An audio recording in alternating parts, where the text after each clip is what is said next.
آج ہم تاریخ کی ایک ایسی عظیم داستان کا تحقیقی جائزہ لینے والے ہیں جس کے حوالے ہزاروں سال پرانی کتابوں میں ملتے ہیں اور جو انسانی سوچ کو واقعی دنگ کر دیتی ہے۔ یہ کہانی صرف ایک طوفان کی نہیں ہے بلکہ اس میں اہم تاریخی اور روحانی اسباق چھپے ہیں۔ تو بنا کسی دیر کے اس وضاحتی پیشکش کا آغاز کرتے ہیں اور دیکھتے ہیں کہ آخر ہزاروں سال پہلے اس دنیا میں کیا ہوا تھا۔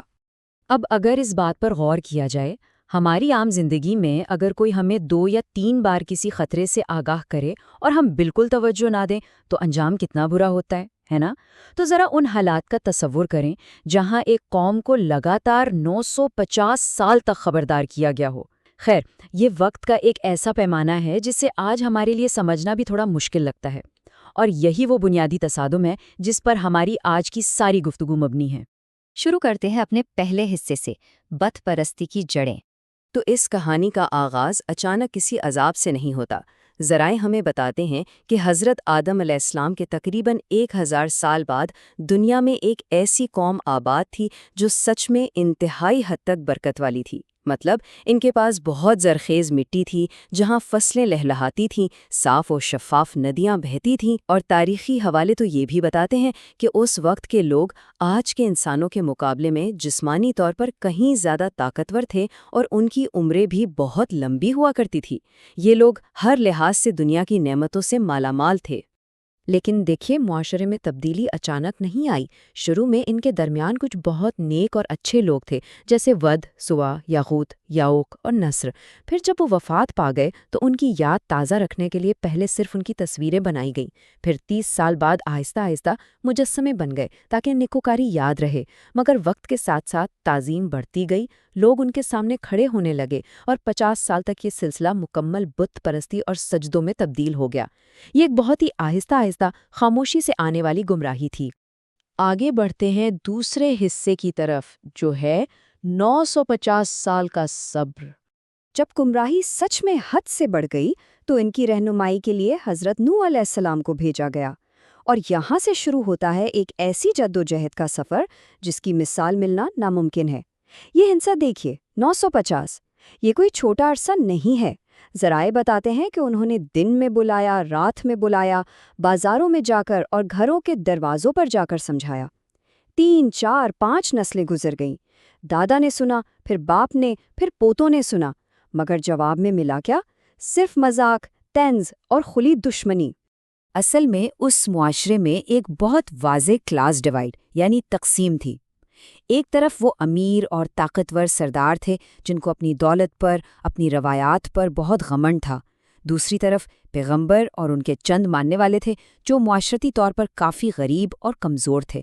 اب امیر سرداروں کو یہ ڈر تھا کہ اگر انہوں نے یہ پیغام مان لیا تو ان کا سٹیٹس ان غریبوں کے برابر ہو جائے گا، اسی لیے انہوں نے اپنے پیسے اور طاقت کے زور پر باقی لوگوں کو بھی خوفزدہ کرنا شروع کر دیا۔ اس حکمران طبقے کی ضد اس قدر بڑھ چکی تھی کہ وہ دن رات لوگوں کو یہی سکھاتے تھے کہ کچھ بھی ہو جائے اپنے ان بتوں کو ہرگز نہ چھوڑنا۔ اور حیران کن بات ذرائع میں یہ ملتی ہے کہ جب بھی انہیں سمجھانے کی کوشش کی جاتی تو وہ لوگ لٹرلی اپنے کانوں میں انگلیاں ٹھوس لیتے اور اپنے چہروں کو کپڑوں سے ڈھانپ لیتے تاکہ نہ انہیں کچھ سننا پڑے اور نہ ہی سامنے دیکھنا پڑے۔ یہ سٹبرنس کی انتہا تھی۔ اب آتے ہیں کہانی کے ٹرننگ پوائنٹ پر۔ تیسرا حصہ، عظیم کشتی کی تیاری۔ جب فیصلہ ہو گیا کہ یہ قوم اب کسی صورت نہیں بدلنے والی تو ایک بالکل نیا اور انوکھا حکم نازل ہوا، ایک عظیم الشان کشتی بنانے کا حکم۔ اور وہ بھی کہاں؟ ایک بالکل خشک اور پہاڑی علاقے میں۔ ذرائع کے مطابق تیاری میں پورا 1 صدی یعنی 100 سال تو صرف درخت اگانے اور ان سے لکڑی تیار کرنے میں لگ گئے۔ اب تصور کریں، ایسی جگہ جہاں دور دور تک پانی کا نام و نشان نہیں، وہاں اتنے بڑے پیمانے پر لکڑیاں جمع ہو رہی ہیں۔ لوگ وہاں سے گزرتے تو زور زور سے مذاق اڑاتے اور کہتے، واہ، ریگستان میں کشتی۔ اس عظیم کشتی کا ڈیزائن واقعی کسی معجزے سے کم نہیں تھا۔ تاریخی حوالے بتاتے ہیں کہ یہ 300 گز لمبی، 50 گز چوڑی اور 30 گز گہری تھی۔ ایک اندازے کے مطابق اگر دیکھا جائے تو یہ 1 کلومیٹر سے زیادہ لمبی بنتی ہے۔ اور سب سے بڑی بات، یہ عام کشتیوں کی طرح اوپر سے کھلی ہوئی نہیں تھی، بلکہ اوپر اور نیچے دونوں طرف سے مکمل بند بنائی گئی تھی تاکہ جب شدید ترین طوفان آئے تو یہ اس دباؤ کو برداشت کر سکے۔ اور اگر کشتی کے اندر کا بلو پرنٹ دیکھا جائے تو اسے انتہائی مناسب انداز میں 3 منزلوں میں تقسیم کیا گیا تھا۔ سب سے نچلا حصہ بھاری اور طاقتور جانوروں کے لیے مخصوص تھا، درمیانے حصے میں انسانوں کے رہنے اور کئی مہینوں کی خوراک کا انتظام تھا، اور جو سب سے اوپر والا حصہ تھا وہاں پرندے اور ہلکے جانور رکھے گئے تھے۔ ہر قسم کے جانور کا جوڑا اس عظیم سفر کے لیے داخل کیا گیا۔ یہاں حوالوں میں ایک بہت ہی دلچسپ اور تھوڑی حیران کن ڈیٹیل ملتی ہے۔ واقعہ کچھ یوں ہے کہ کشتی میں چوہوں کی وجہ سے اچانک بہت مشکلات پیش آنے لگی تھیں۔ وہ ہر جگہ بھاگتے اور سامان کو نقصان پہنچاتے تھے۔ تو اس انفیسٹیشن کو روکنے کے لیے معجزاتی طور پر پہلی بلی وجود میں آئی، جس نے آتے ہی چوہوں کا شکار شروع کیا، اور اس طرح کشتی کا پورا سسٹم بیلنس میں رہا۔ چوتھا حصہ، ناقابل تشخیر سیلاب، کہانی کا سب سے اہم اور خوفناک حصہ۔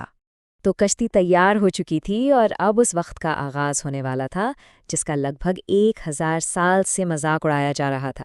لیکن عذاب کی نشانی بہت ہی اچانک اور عجیب تھی۔ کس نے سوچا ہوگا ایک عام سے پرانے تنور یعنی اس وقت کے روٹی پکانے والے چولہے میں سے اچانک ٹھنڈا اور صاف پانی ابل کر باہر آنے لگا؟ بس یہی وہ اشارہ تھا جس کا انتظار تھا۔ یہ نشانی دیکھتے ہی فوراً بچے ہوئے ان چند مومنوں کو کشتی میں سوار ہونے کا حکم دے دیا گیا۔ پھر جو تباہی کا منظر تھا وہ واقعی رونگٹے کھڑے کر دینے والا تھا۔ یہ کوئی عام بارش نہیں تھی۔ آسمان سے موسلادھار پانی اس طرح برسا جیسے آسمان کے دروازے ہی کھل گئے ہوں، اور اس کے ساتھ ہی ساتھ زمین بھی پھٹ گئی اور جگہ جگہ سے پانی کے ابلتے ہوئے چشمے پھوٹ پڑے۔ جب آسمان اور زمین کا پانی آپس میں ملا تو لہریں اتنی اونچی اور خوفناک تھیں جیسے بڑے بڑے پہاڑ ہوں۔ ہر چیز غرق ہو گئی۔ اس پورے واقعے کا سب سے جذباتی اور سبق آموز پہلو کنعان کا المیہ ہے۔ نوح علیہ السلام کا اپنا بیٹا ان کے ساتھ کشتی میں سوار نہیں ہوا۔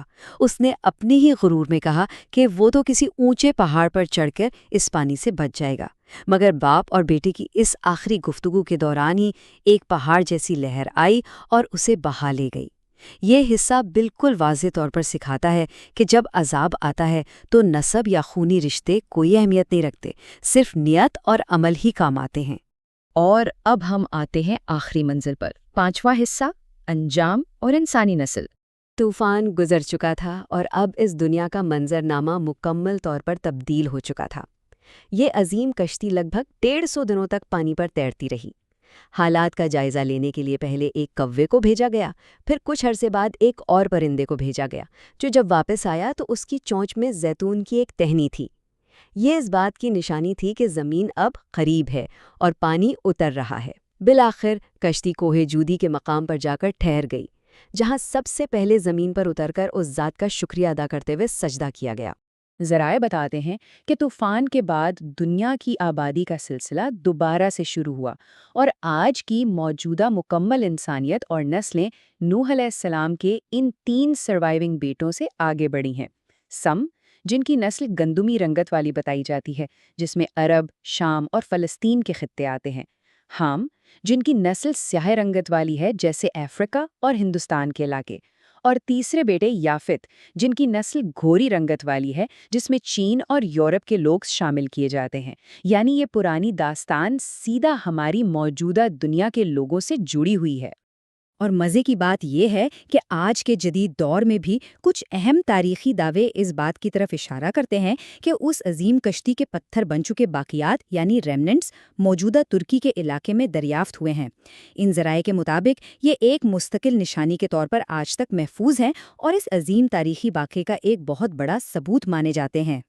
تو اس پورے تحقیقی جائزے کو ایک آخری بات پر ختم کرتے ہیں۔ اس دور کی تباہی ان کے گھمنڈ اور بت پرستی کی وجہ سے ہوئی، مگر ذرا سوچئے، آج کے دور میں ہمارے بت کیا ہیں؟